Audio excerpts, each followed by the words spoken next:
만찬장에서 영국 대사를 만났습니다. 작년 말에. 누군가 한국에 나와 있는 영국 정부로 파견된 어떤 그런 영향력을 갖고 있는 지도자에게 우리가 한 영국에서 웨일즈에 한 선교와 예배에 대해서 이야기를 해줘야 될 거 아닙니까? 물론 하나님이 보고 계시고 하나님이 관심을 갖추면 그것만으로 충분합니다. 그러나 리더십이라는 입장에서 우리가 한 것을 let them know, 모든 지구인이 알 수 있도록, 모든 사람이 예수 그리스도를 알 수 있도록 영향력을 발휘하고 연결고리를 잡는 것은 굉장히 중요합니다. 그 대사에게 이야기했어요. 깜짝 놀라면서 우리가 나왔던 모든 뉴스와 업데이트를 다시 그에게 이메일로 쏴주면서 그하고 이제 이야기를 하던 중에 그가 이런 얘기를 합니다. 자기 선배 중에 윌리엄 에스톤이라는 총영사가 있었습니다. 과거 구한말 대한제국 시절에 일본으로 총영사를 왔다가 한국으로 발령을 받은 거예요. 그가 대한제국에 와서 처음 한 일은 뭔지 아세요? 땅을 산 겁니다. 땅을 산 겁니다. 지금 덕수궁 옆에 있는 땅, 덕수궁에 바로 붙어 있는 땅을 당시에 100파운드 되는 돈으로 산 겁니다. 지금 현재 환율로 얘기하면 14만 얼마 정도? 물론 시대가 굉장히 앞섰으니까 100파운드라는 돈은 굉장히 어마무시한 큰 돈이었겠죠. 아닙니다.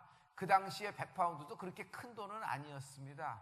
지금 아프리카 땅 3,000평을 사는데 뭐가 그렇게 크게 어렵겠습니까? 당시에 한국의 실정이라는 것이 그랬을 테고. 그러나 그가 100파운드 돈이 크건 작건 간에 그 물질을 그에게 그렇게 쓴 겁니다. 그런 결과 영국에 큰 힘이 된 겁니다. 지금 영국 대사관 자리가 그 자리가 된 것입니다. 그는 정부로부터 그런 지분을 인정을 받았던 거죠. 여러분, 우리의 지금 하나의 행동, 우리의 하나의 선택, 우리의 말 한마디가 여러분 후세에 큰 전환점을 갖고 오고 영향력을 줄 수 있는 인생이 될 수 있습니다. 오늘 예배가 하나님이 축복하실 줄 믿습니다. 제가 좋아하는 그 그림이 하나 있습니다. 여러분, 그 그림을 볼 때 좀 깜짝 놀라실 수도 있어요. 백마를 쫙 타고 있거든요. 그 백마에 빨간 망토를 확 씌웠습니다. 근데 거기에 그 어떤 여인이 한 사람 타고 있는데 그 여인의 이름이 레이디 고디바예요. 고디바라는 여인이 거기 타고 있는데 시로락이 하나도 걸치지 않고 그 자리에 타고 있는 거예요. 그림을 띄워주세요. 그래서 거기 타고 있는 여인을 볼 때 사람들이 굉장히 이상한 감정을 품습니다. 왜냐하면 그 여인이 그 백마를 타고 있고 붉은 망토를 타고 있는데 옷은 완전히 벗었어요. 한쪽 손은 고삐를 잡고 있지만 너무 부끄러워서 고개를 숙이고 있으며 가슴을 가리고 있습니다. 저 그림이 고디바라는 레이디 고디바라는 영화 그 장면인데 그 그림인데요. 저기에는 실은 사연이 있습니다. 남편이 잉글랜드의 영주입니다. 백작이라는 칭호를 갖고 있습니다. 근데 자기의 영주에 있는 모든 영지에 있는 사람들에게 소장농을 붙였는데 세금 폭탄을 매긴 겁니다. 엄청나게 높은 세율과 엄청나게 피를 빨아먹는 그런 아주 나쁜 영주였어요. 부인인 고디바는 남편 백자에게 이런 얘기를 합니다. 그렇게 세금을 많이 매기시면 안 됩니다. 그들도 살고 우리도 살 수 있는 방법을 선택해야 됩니다. 라는 얘기를 했어요. 그랬더니 남편이 백작이 이런 얘기를 합니다. 부인이 알아서 하세요. 부인 마음대로 하세요. 만약 부인이 백주, 대낮에 말을 타고 시로락이 하나도 거치지 않은 채 완전 발가벗긴 채 성 저작거리를 한 바퀴 돌고 오면은 내가 부인의 청을 들어주리이다. 이 얘기는 뭐예요? 부인의 얘기는 로맨스고 부인의 얘기는 비웃음거리나 될 겁니다 하면서 부인을 사지로 내몰한 듯한 느낌? 어떻게 부인을 거리의 여인으로 전락시키는 듯한 남편의 완전 무시하는 듯한 그런 처사였어요. 그런데 이상한 일이 벌어진 겁니다. 이 여인은 그 남편의 얘기를 듣자마자 말을 준비하고 망토를 씌워서 시로락이 거치지 않고 그 말에 탑니다. 그리고 성을 한 바퀴 도는 겁니다. 부끄러워서 자기를 가리면서 하지만 당당하게 걷고 있습니다. 근데 기적이 일어났어요. 그날 그 성에 있던 모든 백성이 아무도 문 밖으로 나오지 않았다. 아이들만이라도 뭔가 하고 이상해서 나올 만한데 어른들이 아이들까지 단속했어요. 그 그림을 보면 문과 창문이 있습니다. 시내 다운타운인데 창과 문이 굳게 닫혀 있어요. 창에서도 한 사람 엿볼 만한데 그런 사람조차 없는 거예요. 기적이 일어났던 것이에요. 결국 그 부인 고디바의 그 노력으로 인하여, 그의 선택으로 인하여 백작이 모든 마음을 돌이켜서 백성들에게 그렇게 좋은 정치를 펼쳤다는 이야기가 있습니다. 여러분, 남편은 아내를 수치를 주는 겁니다. 남편은 아내를 거리에 부끄러운 사람으로 몰아버린 거예요. 그러나 그에게 기적이 일어났던 겁니다. 여러분, 우리가 세상에서 수치를 당할 수 있어요. 비웃음거리가 될 수 있고 정말 사람들의 뒷담화에 오르는 수가 있어요. 억울하지만 그렇게 될 때가 있어요. 그러나 말입니다, 하나님은 우리의 수치를 동이 서에서 먼 것처럼 옮겨주시는 분이십니다. 아무리 어려운 순간에도 반드시 길은 있다. 아무리 절망적인 순간에도 반드시 길이 있다. 상처에는 두 가지 아픔이 있습니다. 드러난 아픔과 남모르는 아픔이 있습니다. 드러난 아픔, 이혼을 했습니다. 드러난 아픔입니다. 질병이 있어요. 병이 무서운 것보다 병이 가져다주는 심적인 고통이 더 크죠. 그래서 의사가 병은 치료할 수 있어도 그 마음을 치료하기가 굉장히 어려운 겁니다. 장애, 신체적인 장애, 정신적인 장애, 어떤 심령적인 장애, 상황적인 장애가 있어요. 드러난 아픔입니다. 편견, 드러난 아픔입니다. 하지만 숨겨진 남모르는 아픔이 있습니다. 어렸을 때 정말 자아가 발달하지 않고 자기 주장을 하거나 자기 말을 표현할 수 없었을 때, 의사 표현이 안 됐을 때 성폭행을 당한 겁니다. 당시에 어떤 일이 있었는지 이 아이는 정확하게 알지를 못해요. 그러나 기억할 수는 없어도 뭔가 부끄러운 일을 당한 것 같은데 정확하게 안 되지만 뭔가 있었던 것 같아요. 이걸 숨겨두고 쭉 왔던 겁니다. 숨겨둘 수밖에 없겠죠. 부끄러운 일이었으니까. 부모가 자녀를 양육하는 방면에서 부모가 자녀를 학대하는 경우가 있습니다. 학대를 받으면서 자녀가 자란 거예요. 외모 컴플렉스가 있습니다. 학력 컴플렉스가 있습니다. 남모르는 아픔이 있습니다. 자, 드러난 아픔이건 남모르는 아픔이건 여러분, 고통스럽기는 같아요, 달라요? 같아요. 고통스럽기는 매 한 가지입니다. 그런데 이 두 가지를 몽땅 패키지로 가진 여인이 있습니다. 그 여인이 오늘의 주인공 레아입니다. 레아라는 여인은 이것을 어떻게 다뤘을까요? 이것을 운명과 숙명으로 받아들이고 꾹 참고 살았을까요? 아니면 어떤 태도, 어떤 결단을 해서 삶을 바꿨을까요? 하나님은 그 여인을 어떻게 보고 계셨을까요? 오늘 여기서부터 시작해 보기로 합니다. 첫째, 찬양으로 하나님의 관심을 끌라. 하나님의 관심을 찬양으로 끄십시오. 찬양은 방파제입니다.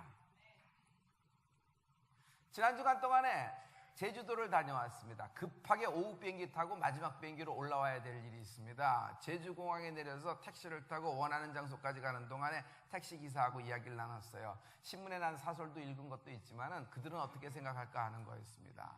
제주도에 공항이 하나 더 생긴데요. 성산읍 쪽에 또 공항이 생기는 겁니다. 물론 세계에서 많이 오기도 하고 내국인 관광자도 많으니까 공항이 하나 더 생길만 합니다. 2099년에 신설공항이 생긴다고 합니다. 근데 제주공항에 내리자마자 내가 깜짝 놀랐어요. 한산한 거예요. 한산한 거예요. 무슨 시골 공항 같아요. 이게 왜 이렇지? 여러분, 제주공항에 한산해. 왜 그럴까요? 유코들이 안 오는 겁니다. 그만이죠. 때를 지우는 사람들이 안 오는 겁니다. 택시를 타고 물어봤습니다. 모든 택시 운전사를 만난 건 아니지만 제가 만난 택시 운전사는 이렇게 얘기하는 겁니다. 아무도 안 와요. 지금 난리가 났어요. 지난주에는 크루즈 유람선이 들어왔는데 그 많은 중국인들이 3,400명이 그 유람선에 타고 있는데 한 명의 유코도 내리지 않았대요. 그냥 유람선 안에서 먹고 자고 출발해 버렸대요. 갈 때는 2톤의 쓰레기만 배출하고 갔습니다. 그날 모든 큰 고속 대형 관광버스가 제주항의 기항을 기다리고 있었던 것이에요. 왜냐하면 유코들을 싣고 제주도를 돌기 위해서 식당도 준비되어 있었고 숙박시설도 준비되고 모든 구경거리에 대한 준비가 많을 겁니다. 예약이 취소하지 못해서 그 허당을 친 겁니다. 참 난리가 난 겁니다. 근데 그 택시 운전사가 나에게 하는 말이 기가 막혔습니다. 언젠가 한 번은 우리가 서야 됩니다. 언젠가 한 번은 우리의 힘으로 일어나야 되는 겁니다. 라는 얘기입니다. 여러분, 한국이 중국에 기대서 살 수 있는 건 아닙니다. 한국은 한국의 또 자력을 갖고 일어나는 대한민국이 될지어다. 할렐루야. 우리는 그렇게 살았습니다. 4대했습니다. 지금으로 얘기하면 뭐 초등학교 6학년 어린아이들, 여러분 딸들이죠. 중학교 1학년 좀 어리면 초등학교 5학년짜리 딸들을 여러분 그쪽에서 애엠하고 기침하면은 한 1000명 2000명씩 국녀로 보내는 겁니다. 말이 국녀지 가서 뭐 하는 겁니까? 황제가 볼 때 이쪽 100명은 이대감 집에 가라, 이쪽 국녀는 이쪽 이장군 집에 가라, 뭐 이렇게 자기 원하는 사람에게 툭툭툭 나눠주는 거예요. 그 아이들의 삶이 어떻게 되는 건 여러분이 충분히 짐작하실 거예요. 미소년들, 그 나이 또래 12살, 13살짜리 아이들을 전부 다 소년 아이들을 거세합니다. 그리고 궁정에 내시로 해서 중국에 보냅니다. 그렇지 않으면 4대가 안 되는 겁니다. 난리가 났어요. 집현전이. 왜 세종대왕은 복잡하게 한글을 만들어서 이거 정치적인 문제가 돼서 복잡해지는 겁니다. 왜 이런 일을 하십니까?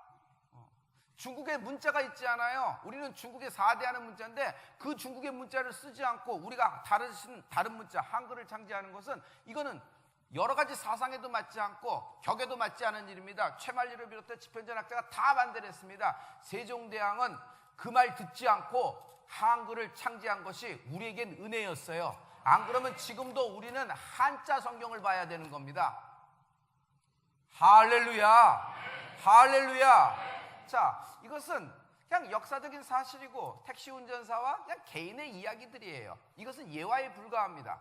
중요한 건 이겁니다. 세상을 살아갈 때 세상에 기대어 살아가는 방법이 있습니다. 세상에 기대어서 세상을 살아가는 방법이 있습니다. 그러나 우리들은 어떻게 해야 됩니까? 하나님께 기대어 세상을 삽시다. 제가 청년의 시절에 세상에서는 지혜롭게 살라, 교회 와서도 지혜롭게 살라. 그래서 교회는 교회 문화가 있고 세상에는 세상화 문화가 있으니까 그쪽 가서는 그쪽대로 살고 이쪽에서는 이쪽대로 살아야지 이게 밸런스가 잘 맞는 인생이라 그랬어요. 저는 굉장히 헷갈렸습니다. 어떻게 살아야 좋을 줄 몰랐어요. 교회에서는 참 거룩하고 좋은 청년이라고 들었지만 세상에 나가서는 그런 방법을 취하니까 세상에서도 좋은 사람이 됩시다. 그러나 하나님과 점점 멀어지는 듯한 느낌, 내게 있는 성령은 전혀 운행 안 되고 나는 점점 딱딱한 빵 같은 느낌, 골방에 갇혀진 캐비넷에 갇혀진 인생 같은 느낌이 들었어요. 여러분, 우리가 아무리 죄인이고 우리가 아무리 하나님 앞에 보잘것없는 벌레 같은 존재라도 주님은 보혈의 은혜로 우리를 거룩하게 하신 것입니다. 거룩함이 뭐예요? 구별이라는 이야기입니다. 성도 여러분, 세상에 기대어 세상을 살지 말고 하나님께 기대어 세상을 사는 은혜가 있을지어다. 할렐루야. 할렐루야. 찬양은 방파제입니다. 찬양은 방파제입니다. 방파제가 없으면 파도가 쫙 밀려와서 그 많은 백사장도 그 많은 비치 라인도 다 없어지는 겁니다. 절벽만 만드는 것이에요. 찬양은 방파제예요. 여러분, 중요한 것은 지키는 힘이 있을지어다. 지키는 힘이 있을지어다. 영적인 장자는 지킬 수 있어야 증식할 수 있고 증식할 수 있어야 나눌 수 있는데 지키지도 못하는 사람이 뭘 증식을 해요? 여러분, 하나님께서 여러분에게 허락한 기업과 하나님께서 여러분에게 역사한 가정을 지키는 은혜가 있을지어다. 인생을 지키는 은혜가 있을지어다. 주신 말씀을 까마귀가 쪼아먹지 않게 지키는 은혜가 있을지어다. 여러분, 자녀도 지키는 부모가 되기를 예수 그리스도 이름으로 축원합니다. 찬양은 방파제예요. 그 빛이 라인을 지키는 겁니다. 기도는 구하는 것이지만 찬양은 하나님께 드리는 것이다. 하나님은 이스라엘의 찬송 중에 거하십니다. 하나님은 찬양과 경배에 하나님의 보좌를 펼치시고 우리의 드리는 영광을 받기를 좋아하시는 분이십니다. 하나님은 열방의 열국의 언어로 찬양하는 받으시기를 원하시는 분이십니다. 그러므로 인간이 드릴 수 있는 최고의 영광은 하나님께 찬양하라. 하나님께 찬양하는 것은 인간이 피조물이 창조들에게 드릴 수 있는 가장 큰 영광입니다. 찬양하는 사람은 결코 망하지 않는다. 찬양하는 사람은 반드시 하나님이 제자리로 돌이키신다. 다윗의 사건을 봐서도 여러분 알 수 있을 것이에요. 우리는 23년째 러시아에서 성회를 열고 찬양을 합니다. 할렐루야.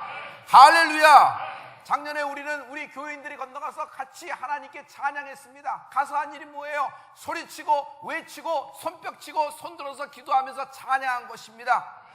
여러분, 일본에서도 찬양의 열기가 일어나기를 예수 그리스도로 축원합니다.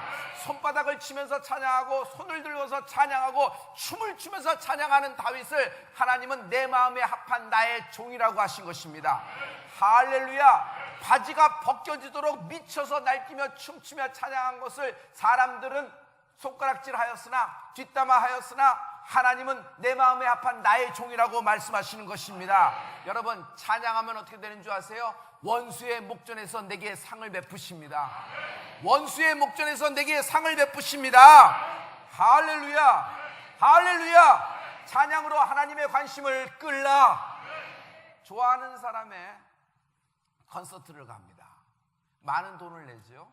일본 사람들을 얘기해요. 얼마나 많은 돈을 내고 비행기 표를 사서 그 티켓을 얻어서 미리 예약한 그 자리에 오는 겁니까? 한류 스타의 콘서트를 오기 위해서. 그리고 주변에 하지만 그걸 중점으로 모든 관광 순서를 잡는 거예요. 그래서 그 스타하고 사진 한 번 찍는 것, 그 콘서트에 있는 것 자체가 가장 큰 영광으로 기쁨으로 하는 것이 일본에 또 중국에 많은 사람들이 한류의 영향을 받았죠. 자, 여러분, 우리가 드리는 찬양과 경배의 예배, 이 하나님께 드리는 예배, 이게 돈으로 치면 얼마짜리겠어요? 우리가 영국에서 드렸던 예배가 얼마짜리겠어요? 우리가 일본에서 드릴 예배가 얼마짜리겠어요? 들어간 경비만 생각합니까? 그거는 회사를 하는 것이고 기업을 하는 것이고 영적인 계산을 잘해야 됩니다. 이건 돈으로 셀 수가 없는 하늘나라의 귀한 가치가 있는 것입니다. 할렐루야. 왜냐하면 성령이 운행하셔야 되는데 성령님은 찬양을 통하여 운행하신다. 우리에게 하나님의 말씀을 주셨습니다. 이 말씀이 나의 말씀 레마가 된 것입니다. 내가 너와 함께 있어 네가 어디를 가든지 너를 떠나지 않을 것이며 내가 내게 허락한 것을 이루기를까지 내가 너와 함께 하리라 하신 것이에요. 할렐루야. 이 말씀이 언제 운행하세요? 우리가 찬양할 때 성령이 운행하시는 겁니다. 그러므로 찬양은 감상이 아니라 내가 직접 하는 것이다. 찬양은 감상하는 것이 아니라 남들 시키는 것이 아니라 틀어놓는 것이 아니라 내가 직접 하는 것이다. 할렐루야. 할렐루야. 세상에 많은 사람이 하나님의 관심을 끌었습니다. 삭개오가 뽕나무 위에 올라갔어요. 왜 올라갔어요? 주님의 눈에 띄고 싶었던 것이에요. 관심을 끌어버린 거예요. 내 친구가 지붕을 뚫었어요. 왜 지붕을 뚫었어요? 주님의 관심을 끌은 거예요.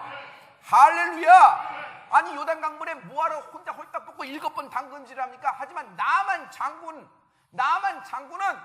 하나님의 관심을 그 하나님의 말씀에 순종함으로 끌었던 것이에요. 평생 모은 겁니다. 그 향유옥합은 시집가려고 자기의 노후에 쓰려고. 근데 이 처녀가 어떻게 해요? 그 향유옥합을 갖고서 너무 기쁜 나머지 예수의 머리부터 끝까지 향유옥합을 다 쏟아붓습니다. 사람들은 왜 허비하느냐? 가난한 사람에게 나눠주면 좋지 않겠느냐? 하지만 그 모든 행위는 하나님의 관심을 끌었던 것입니다. 이 복음이 전파되는 곳에 너의 이름도 함께 전파되리라 하시니라. 아멘. 아멘. 하나님의 관심을 끄는 여러분 되길 예수 이름으로 축원합니다. 두 자매가 있어요. 하나는 레아, 하나는 라헬. 성경은 레아와 라헬의 자매의 이야기를 한 문장으로 표현합니다. 대조점을 보여주고 있죠. 여러분 17절 말씀입니다. 우리 다 같이 하나님 말씀을 선포해봐요. 다 같이. 라헬은 어떤 여인이냐면 러블리하대요. 곱고 러블리하대요. 그리고 아름답다는 거예요. 보기만 해도 홀딱 빠지겠다는 거예요. 근데 레아는 어때요? 알력이 부족하다니까 시력이 나쁘다는 것인데 적당히 안경 쓸 정도로 시력이 나쁜 것이 아니라 이건 굉장히 장애가 있는 시력을 가진 거예요. 여러분, 사람이 눈이 나쁘면 어려서부터 찡그리게 됩니다. 그래서 오해도 굉장히 많이 받게 되고 사람들에게 인사를 잘못해요. 흐릿하게 보이기 때문에 누가 누군지를 모르고 스쳐 지나갈 때가 많아서 조금 불편하고 조금 이렇게 좀 미스테이크가 굉장히 많아지는 겁니다. 그런데 레아가 이런 여인이었습니다. 같은 배에서 나왔지만 같은 자매였지만 전혀 다른 성향이 있었어요. 그리고 아무래도 라헬 쪽이 눈에 띄었겠죠. 야곱이 이 집에 왔습니다. 누가 눈에 띄었을까요? 레아입니까? 라헬입니까? 라헬이 눈에 띈 것이에요. 그래서 그 삼촌 보고 뭐라고 얘기했냐면 미래의 장인어른 절 받으시옵소서. 그리고 라헬을 내게 주세요. 7년 내 집에서 일하면 7년 내 집에서 일하면 네가 원하는 라헬을 너의 신부로 주리라 해서 야곱은 낮이고 밤이고 열심히 머슴질한 겁니다. 그 집에서 머슴질을 한 겁니다. 라헬을 얻기 위해서. 드디어 결혼하는 날이 됐어요. 첫날 밤에 들어가려고 준비하는데 장막에는 라헬이 들어가서 준비를 하고 있고, 이제 장인어른이 불러서 자네 이제 내 사위네 하면서 술 한잔 받게 주거니 받거니.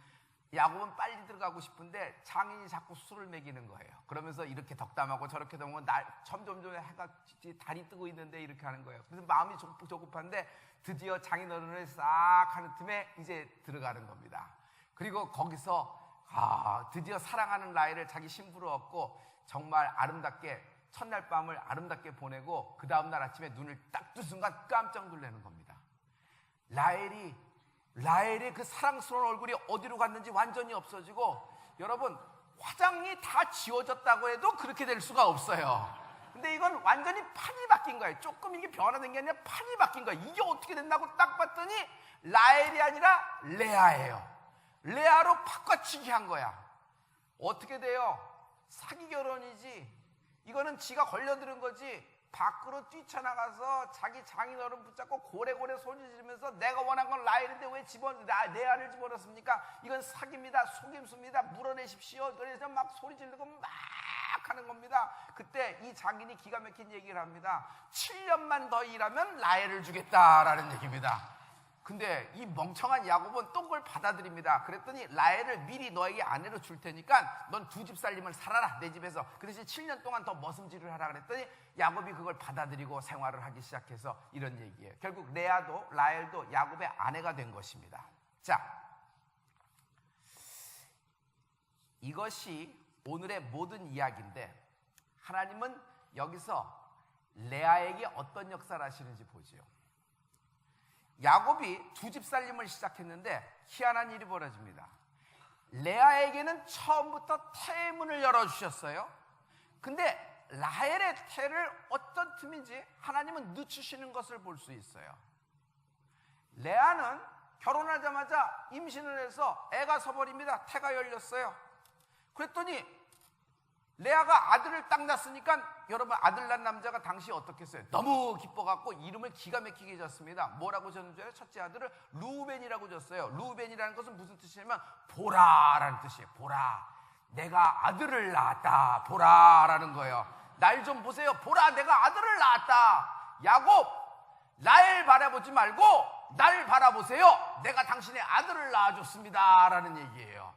그랬는데 야곱은 레아는커녕 낳은 루벤은커녕 아무도 안 쳐다보고 오직 라헬만 바라보고 있는 겁니다. 그런데 또 애가 들어선 거예요. 딱 낳았는데 아들을 낳았어요. 이게 보통 은혜가 아닙니다. 둘째 아들 이름을 뭐라고 붙일까 하다가 시몬이라고 붙였어요. 시몬이라는 것은 무슨 뜻이냐면 들으라라는 뜻이에요. 들으라, 내가 아들을 낳았다라는 거예요. 남편 야곱아, 내가 아들을 낳았다. 너는 라헬하고 말을 섞지 말고 나하고 이야기를 해야 된다. 나하고 이야기를 하면서 내 얘기를 들어라. 제발 내 얘기를 들어라 하고 이름을 기가 막히게 붙였어요. 그런데 야곱은 요지부동입니다. 라헬 얘기만 듣고 라헬만 쳐다보고 이렇게 라헬 장막에서만 왔다 갔다 하는 거예요. 그런데 또 희한한 일이 생깁니다. 야곱이 어느 날 1년에 한 번 그저 그냥 슬쩍 발만 쓱 집어넣고 왔는데 레아에게 또 자녀가 열린 거예요. 자녀가 생긴 거예요. 할렐루야. 생각해보세요. 맨날 라헬 집에 있는데 여기는 묶였고, 레아는 갔다가 자린다고 안 갈 수는 없어서 도장 찍는 마음으로 슬쩍 갔다 오는데 애가 쓰고, 지나가다가 문만 열었는데 애가 쓰고, 손목만 잡았는데 애가 서버리는데 다 아들. 여러분 스트라이크 3개면은 삼진 아웃입니다. 근데 다 꽂아버린 거예요. 그래서 이번엔 뭐라고 지을까 하다가 고민을 했어요. 레아가 뭐라고 지을까 하다가 레위라고 지었어요.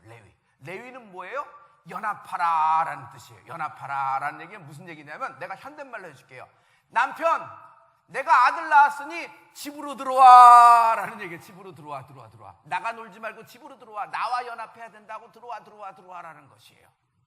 그런데 이 야곱은 셋째 아들을 낳았는데도 행동이 바뀌고 마음이 바뀌지가 않습니다. 똑같습니다. 제가 루벤, 시몬, 레위의 이름의 이야기를 내가 딱 현대말로 풀어줄게요. 야곱, 남편, 당신에게 아들을 낳아준 건 라헬이 아니라 나 레아야. 당신 혈혈단신이잖아. 우리 아버지 집에 올 때 빤스만 입고 왔잖아. 천의 고와 같은 당신에게 당신을 아버지로 만들어준 건 라헬이 아니라 나 레아야. 당신을 가정을 선물해 준 것도 나 레아야. 처음에 우리의 시작은 삐그덕거렸어. 그러나 우리는 이제 아들을 셋을 낳고 가정을 꾸렸으니까 우린 부부야. 그러므로 날 쳐다보고 내 얘기를 듣고 나와 연합해서 나와 같이 살아야지. 맨날 거기 들어가 있으면 어떡해. 제발 야곱, 당신의 관심이 내게 있어야 돼 라는 이야기를 하고 있는 것이에요. 그런데 이 야곱은요, 아들 3명을 낳아도 갑돌이에요. 갑돌이. 새벽 2시에 일어나서 몰래 빠져나가서 라헬 집에 갔다 옵니다. 라헬 집에만 갔다 오는 거예요. 이게 갑돌이에요. 여러분, 갑돌이가 왜 나쁜 줄 아세요? 지가 생전에, 지가 결혼하기 전에 좋은 사람이 있었던 거 다 인정합니다. 그러나 결혼하고도 맨날 새벽 2시에 일어나서 달 보고 울었으면 갑돌이가 인생이 참 처량하다 그러는데, 여러분, 갑돌이 인생이 처량한 것이 아니에요. 갑돌이와 결혼한 그 아내의 일을 생각해 보세요. 갑순이와 결혼한 그 남편 생각을 해보세요. 그건 웬 죄입니까? 그런데 이 야곱이 갑돌이에요. 갑돌이. 그런데 어느 날 성화에 못 이겨서 한번 애본다는 마음으로 슬쩍 장막을 열고 레아 잘 있어 하고 한번 뜩 들어갔는데 이번에 또 태가 열리는 거예요. 그래서 이름을 뭐라고 졌냐면 이번에 유다라고 졌어요. 유다. 여러분, 이름 잘 지어야 돼요. 유다라고 졌어요. 유다는 무슨 뜻이냐면 하나님을 찬양하라 그런 뜻이에요. 하나님을 찬양하라 그런 거예요. 잘 보세요. 남편 내 얘기 들어. 남편 나와 함께. 남편 날 좀 봐. 항상 온통 주어가 야곱이었어요. 그런데 3번째 아들을 낳고 4번째 아들을 낳고 이름을 유다라고 바꾸면서 주어가 확 바뀌어버렸어요. 하나님을 찬양한다는 것이에요. 만약 여러분 이렇게 해도 안 되고 저렇게 해도 안 되고 할 수 있는 것을 모두 다 했는데도 안 돼. 그렇다면 이렇게 하실 차례예요. 주어를 확 바꾸어 보라. 주어를 확 바꾸어 보라. 야곱의 관심을 끌려 하지 말고 하나님의 관심을 끌라. 사람 붙잡으려고 하지 말고 하나님 붙잡는 은혜가 있을지어다. 나를 채우시는 분, 나의 갈망과 나의 인생을 채우시는 분은 여러분 야곱이 아니라 하나님 되시는 것입니다. 할렐루야. 할렐루야. 제가 찬양을 시작할 때 성가대원이 7명이었어요. 7명에서 합창을 하기는 좀 녹록지가 않습니다. 이걸 어떻게 할까 하다 제가 대자보를 썼습니다. 사람을 모으기 위해서. 뭐라고 썼냐면 찬양으로 하나님의 관심을 끌 뿐 있으면은 몇 월 며칠 몇 시까지 이쪽으로 나와 주십시오라고 얘기했어요. 그러고 시작했어요. 그래서 가장 하나님께 성황할 땐 그 성가대가 몇 명이 됐냐면 거의 200명의 성가대가 됐습니다. 할렐루야. 개척교회가 하나 쓴 거예요. 개척교회. 제가 음악가니까 테너에 몇 명, 소프라노에 몇 명, 목소리는 몇 살부터 몇 살까지가 좋고, 그래도 오디션을 보고 키가 몇이고 찬양 연습을 나올 수 있고 여러 가지 조건을 딱 썼으면 그거 됐을까? 근데 나는 한마디만 썼어요. 찬양으로 하나님의 관심을 끌고 싶은 사람 모이십시오 했더니 하나님이 역사하신 겁니다. 여러분, 찬양으로 하나님의 관심을 끄십시오.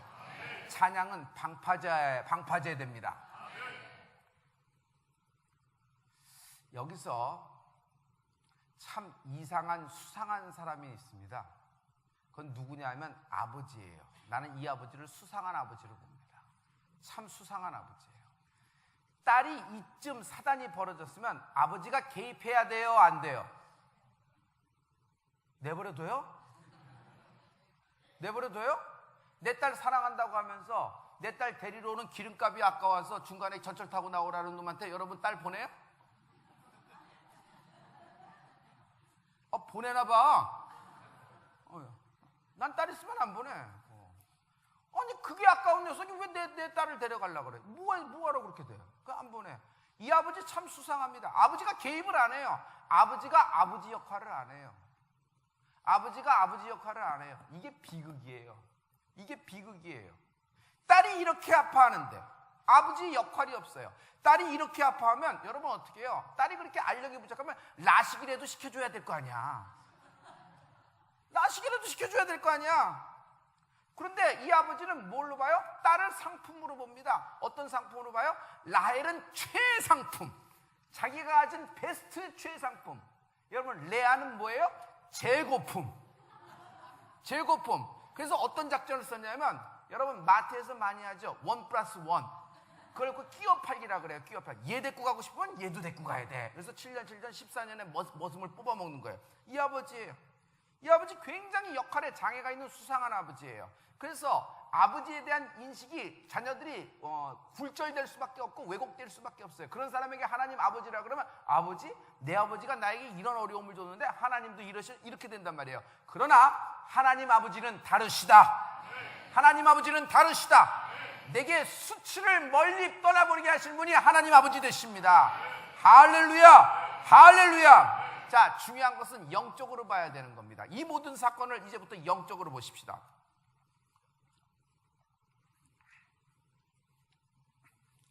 야곱에게는 12명의 아들이 있습니다. 그래서 12지파가 돼서 예루살렘의 기업을 갖게 됩니다. 할렐루야.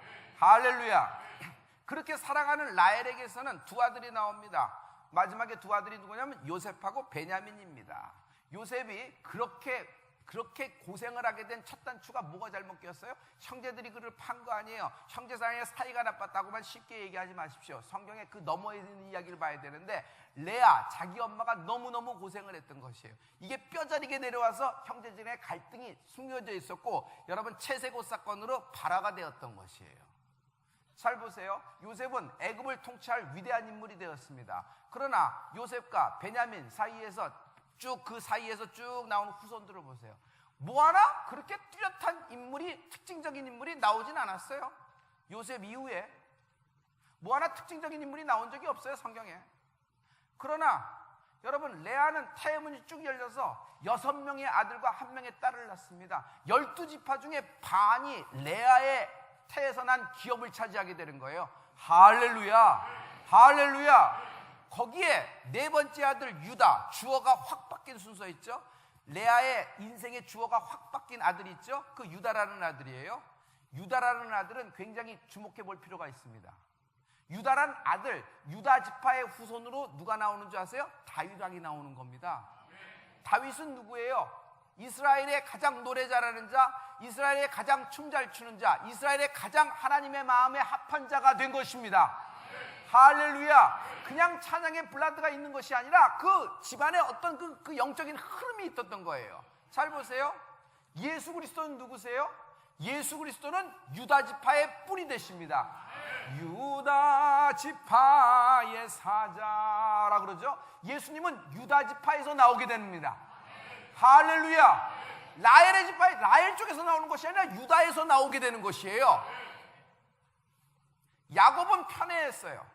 야곱은 자기가 원하는 사람이 있었고 이렇게 됐어요. 그러나 하나님은 야곱이 버린 레아라고 생각했지만, 하나님은 삐그덕거리는 그 인생이라고 했지만, 하나님은 그 중심을 잡고 계셨으며 그 레아에게 뜻을 갖고 계셨으며 그 뜻이 그대로 나타나는 애가 있을지어다. 여러분 인생에도 이런 축복이 있기를 예수 이름으로 축원합니다. 할렐루야.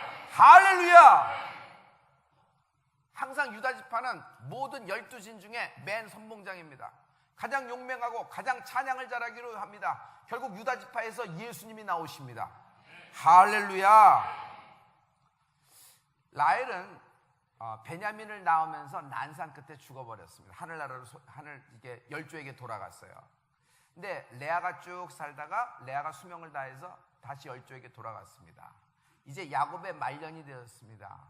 자녀들에게 유언을 하는 겁니다. 내가 죽거든 내가 열조에게 돌아가거든 부인 레아 곁에 묻어달라 얘기합니다. 그래서 자녀들이 아버지 마지막인데 말씀을 잘하셔야죠. 라헬 아니에요. 아버지 사람 라헬인데 말씀 잘못하신 거죠. 막 그러니까 아니야 레아야. 그러고 가셨어요. 그래서 야곱은 누구 옆에 있어요? 지금 현재 레아 옆에 무덤에 같이 있는 거예요. 이건 무슨 얘기냐면 늙어서 철난 거예요. 죽기 전에 철난 거예요. 죽기 전에 철난 거예요. 여러분, 사람 관심 끌려 하지 말고, 사람 붙잡으려 하지 말고, 하나님의 관심과 하나님 붙잡는 여러분 되길 예수 그리스도로 축원합니다. 여러분 삐그덕거리고, 여러분 비틀거리고, 한번 왕창 주저물러 앉았다고 하더라도 여러분 그 삐그덕거리 속에 하나님의 역사가 있습니다. 그리고 그 삐그덕거리 속에 하나님이 피할 길을 주고 계십니다. 할렐루야. 지금 당장 오늘부터 찬양하기를 시작하세요. 찬양하면 이렇게 된다. 이걸 아는 것보다 아는 사람이 얼마나 많은데, 그러나 모든 사람이 꿈을 이루진 않는 거예요. 꿈을 이루는 사람은 한 가지를 실행을 하는 것입니다. 지금 당장 어려운 순간에도 손들고 찬양하기를 시작하세요. 여러분, 모든 것을 영적으로 뭐라 그랬죠? 1번에서 영적인 소리를 들어보세요. 1번에서 영적인 소리를. 1번은 우리가 보기에 이게 뭐야? 이렇게 분열돼 있고 맨날 싸워. 이 판에 내가 가서 뭘 하겠어? 내가 이게 뭐야? 이거 해서 모이지도 않고, 그렇다고 하나 된 것도 아니고, 뭐야? 아이고, 이건 같은 말이 좀 어느 정도 끼미가 있어야지 들어가지. 이게. 이건 보이는 팩트입니다. 현실은 이래요. 사실이에요. 그러나 여러분, 영적인 팩트를 보세요. 영적은 뭐예요? 레아가 넷째 아들을 낳고 유다라는 이름을 짓고 하나님을 찬양하라고 인생을 전환시킨 것처럼, 주어가 바뀐 것처럼, 일본 땅은 이런 얘기를 하고 있는 거예요. 일본에 있어도 영적인 세계에서 이런 얘기를 하는 거예요. 살려달라고, 우리를 와서 도와달라고, 건져내달라고, 우리에게 찬양의 불을 붙여달라고. 우리 아무도 예배하지 않는 이 땅, 아무도 찬양하지 않는 이 땅, 아무도 하나님의 이름으로 예배의 단을 쌓지 않는 이 땅에서 연합으로 사람이 모일 수 있는 동기를 만들어 달라고, 이게 외치고 있는 소리가 들리는 은혜가 있을지어다.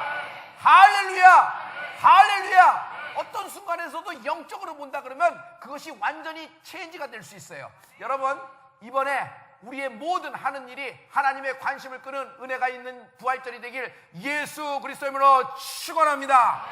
다 같이 오른손을 높이 들고 기도합니다. 우리 다 같이 기도할 때 여러분 인생에 삐그덕거리는 거, 비틀거리는 거, 잘못 아구가 맞춰진 것, 그러나 그 중에서도 하나님은 피할 길과 역사를 하고 계시다. 역사를 하고 계시다.